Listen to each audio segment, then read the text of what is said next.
kasi siya commercial. Meron kang napakagod na kayo sa gusto. May for the gusto kasi Sila din nilang clear na punanin mo.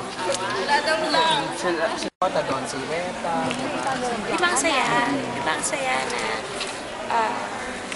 mga mainstream stars and mga newcomers, isa ng paniniwala na kailangan mapagbigay ng magandang pelikula sa mga manonood na may kabuluhan, artistic, pero may intindihan.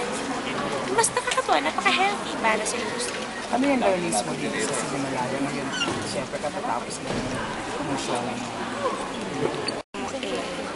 Galing sa puso ang pagtatrabaho at yung pagtuturingan nyo sa isa't isa. Walang sukatan ng pagmamahal. Basta buong puso mo lang siyang pinagkakatiwalaan sa lahat ng bagay. Pagka ganun kasi ang pagsasama, hindi ba parang walang mali. Lahat tama.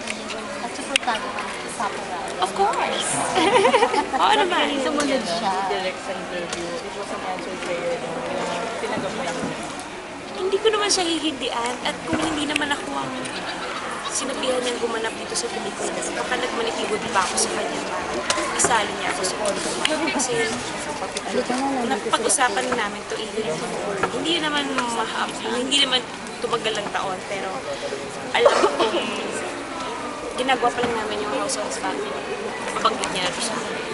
Kaya kung hindi niya man ako inalok, malamang nag-apply ako. Yung reaction niya. Maraming sa